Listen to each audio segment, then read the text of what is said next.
I've already committed so much of my life, sacrificed so much that like I want to see it to the end. Like I'm not gonna just like stop halfway just because A, I'm bad, or B, I don't have effort. I'm always gonna give 100% on anything I do. It's just like feels like natural. Everyone, Sejitsu in here. I'm here with 100 Thieves Asuna on media day. So you've had about, I want to say a month and a half long break after kickoff. So just talk to me about what you're doing during that off time since we last saw you, and kind of what the team's just been up to during this period. Yeah, I think in the past month and a half, we've been just focusing on, Wayle, trying to figure out where this fits. And also Tejo, even though Tejo's already been out for like 2 months, it's still kind of fresh, in everyone's mind, and how teams are utilizing him. And then I would say watching Bangkok, honestly, looking at what other teams are doing, especially T1 and G2. They both have 2 different distinct styles that they showed can like win.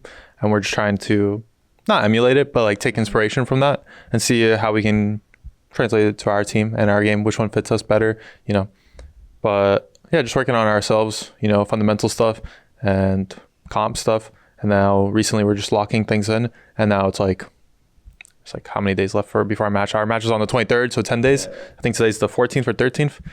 And the days are flying by. I think it's Pi Day today. Yeah. Oh, no, it's not. It's not? Okay. Then yeah, so we have 10 more days. And yeah, I don't know. We'll see. Mm-hmm. What are your thoughts on Wayle just having some time to practice with it? Do you think it's something that could be a mainstay in the meta, or something that's kind of more niche pick? I think it's a niche pick right now. Even when we're scrimming other teams, you don't really see it that often. Oh, okay. It's just tough to fit in, especially in the current like state of the game where, like, imagine if Yoru got released, everyone would be going crazy over that, just TPing across the map, you're in an all. Like, you have to think of it in this perspective of Wayle looks good and fresh, but it's just hard to implement because you lose something. There's always a opportunity cost, as I would say. Like when you pick something, you lose something else, and it's just really hard to fit in. Obviously, I think it's better than Jet in the current state, but not better than like Raze, Neon, ISO, Yoru. Those 4 duelists, especially now that ISO got like a pretty sizable buff, I would say, in the aspect of the suppress. It's very strong. Then, yeah, I think it's hard for Wayle to find space, especially now that Jet's been getting a lot like less picked, and now people are like going towards Yoru. Like basically both teams in the grand finals, and also leading up to the tournament. As the tournament went on, more teams were running Yoru as it went on. So yeah, it's really interesting. So you don't really think that Wayle is an agent that can really start to shift the meta or anything, at least right now, right? There might be some teams that definitely run it and find success, but I think overall it won't be like the top pick duelist, not the second top pick duelist. I think like going into the meta, it's probably gonna be like I said, those 4, Raze, Neon, ISO, Yoru being picked, and then Wayle. And I think she's better than Jet. But besides that, I struggle to see where she would exactly find fit.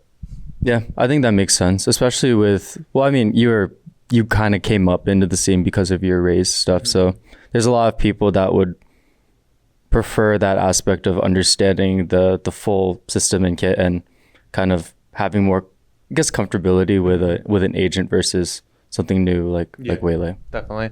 I agree. And then especially since I've played a lot of movement characters, like Wayle is something that would fit me, but it's just like hard even now in the, like maybe some teams have a better like, I want to say like team composition of players, but for us it's difficult to find a way to fit it in.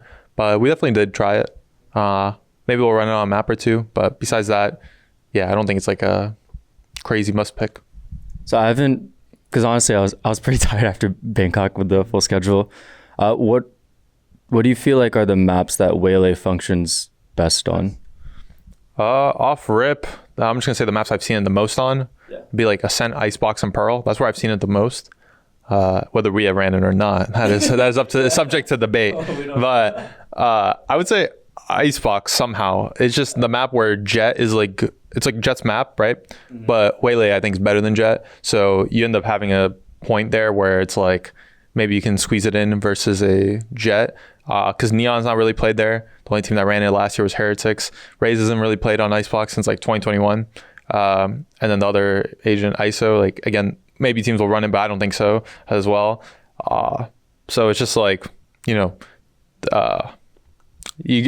is actually insane on Icebox, so let me change that. Yoru is insane. So it's like Yoru and Wayle you see on Icebox. Then Ascend and Pearl, again, Jet maps, but Yoru is better. So most teams run Yoru, but then Wayle can maybe sneak it in there for some teams, like experimenting wise. Like, oh, let's try Wayle here. But no idea if any team's going to like commit to that idea.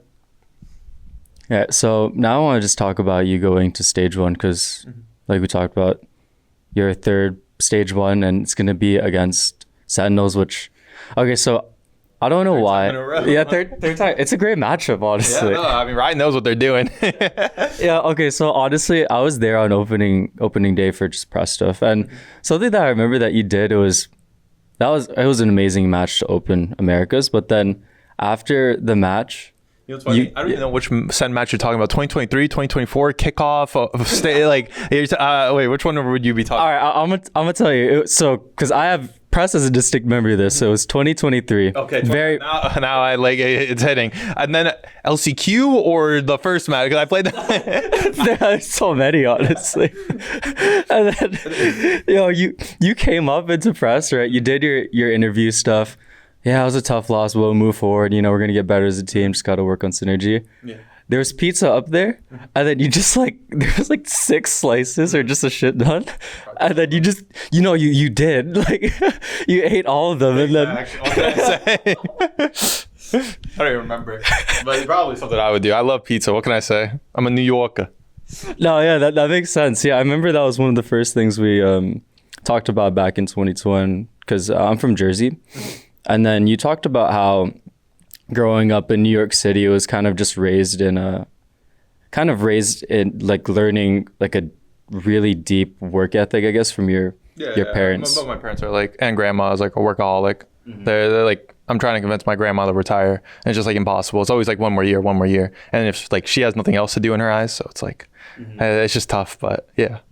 Yeah, it's an interesting aspect. I kind of wanted to ask you, I guess, a general question of what family means to you, because back when we spoke before in 2021, you had talked about how you had just helped your parents pay off that apartment, which seemed like a really big thing of combining your college and esports. Mm-hmm. So, like, how important is family to just you, like as a pro player still? Yeah, definitely a lot. My parents just visited me last weekend, so I try to visit them as much as I can. So as soon as we lost, like I instantly go back to New York City, no matter if we have like minimum, let's say we had 3 days off, I would fly back like Friday, Saturday, Sunday just to see them and then fly back and then fly like the morning of the practice day.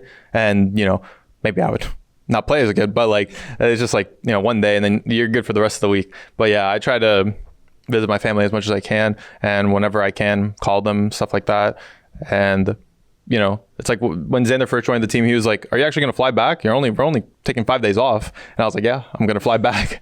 He was just surprised to hear that. But no, it definitely means a lot, especially now I'm in LA this is my 3rd year. So, you don't get to see them that often. And we do have a big break in between. So like, 4 months or so, like where like September, October, November, December, where I'm in New York City, but it's still not enough for a guy like me. So yeah, I still end up going back and visiting them as much as I can. And my girlfriend's also in New York City. So, there's 2 things. Yeah. Means a lot. So I've talked to just other pro players I remember VAL before in 2024 didn't really get to see his mom for like 7 months or anything like that. How often for you, because it seems like you're able to go back, you really prioritize going back and visiting even with a short time frame. Yeah. How often are you usually able to see your girlfriend and family? I would say so far in the past 2 years, like after kickoff, after we won stage 1 in Americas, like I flew back.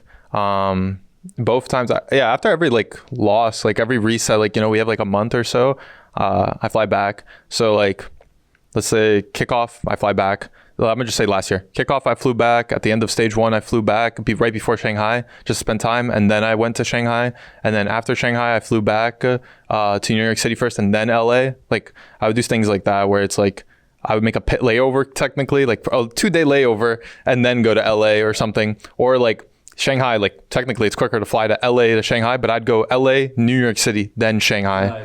Or LA. Oh, sorry, this is what I did. LA, New York, LA, Shanghai to go to Shanghai because I was bringing my girlfriend with me and like that, I booked the flights from LA. So I was like, it's fine. I'll just like, I don't want to make it a bigger hassle than it needed to be. So like I had like a 30-hour travel day technically and I only flew back for 1 day. I just wanted to like, or like 2 days. And I just wanted to like say goodbye, and then like, yeah. And also other stuff was going on in my time, or during that time of my life. But yeah, I think I see them like often, but not that often. And then obviously, like I said, when the year's over, it's like you spent a lot of time. Quickly, how long have you and your girlfriend been together? Since August 20th, 2022. So it's been like 31 months approaching. Wow, you were gonna count each month. Yeah, no, I do that. I send her flowers every month on the 20th. Yeah. Well, my girlfriend's in it. okay. Well, you can deliver them. Yeah. All right, so I've got 2 final questions. One's just kind of a fun one. When you're back in New York, how many pizza slices do you eat? I always associate you with pizza ever since that day. No, yeah, it's bad recently. So when I started dating my girlfriend, it was a lot more like Asian cuisines, like, you know, hot pot, especially hot pot. She loves that. And then maybe here and there Korean barbecue, or like, you know, Korean or okay, don't worry about it. Thai food, or like, you know, like I said. But then recently I went back last year, and we just started getting way more Italian food. I convinced her, so we've been eating a lot more pizza. And every time I come back, I always make sure to get some pizza, like 3 to 4 slices, at minimum. All right, and I just kind of want to wrap it up. But you've been with 100 Thieves for, I think, like 4.5 years at this point. Yeah, it is 4.5. So, you know, when I first spoke to you back in 2021, it seemed like the first couple years were primarily focused on just being able to make this an actual living. Now you kind of have that. I presume you don't really have to worry too much about like the financial aspect anymore.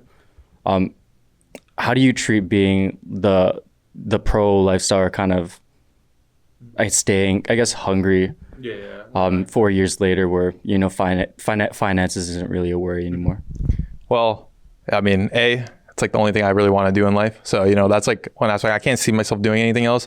So it's just like, might as well do this, in the sense of like, I've already committed so much of my life, sacrificed so much, that like, I want to see it to the end. Like, I'm not going to just like stop halfway just because A, I'm bad, or B, I don't have effort. I'm always going to give 100% on anything I do. It's just like, feels like natural to like, I want to use the word loyal in a sense, but it doesn't really make sense. But yeah, I think, you know, I haven't won anything really. Like, I've won stage 1 regionals, stuff like that, and gotten top 4, but I haven't won anything. And until that happens, like, I don't know how I would feel after, like, let's say we won Masters, then I would obviously crave champs. And if I won both of those, I have no idea how I'd feel about like how hungry I'd be towards the game. But like, that's not, me winning both those tournaments seems so far away that I can't even like me as a human would be different afterwards. So we'll see. I think that's the only time I would like question if I want to keep playing.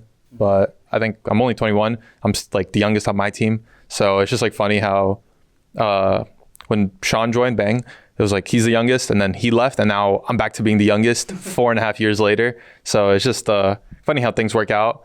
But yeah, no, just gonna enjoy the moment honestly as well. All right, Asuna, thank you so much for your time.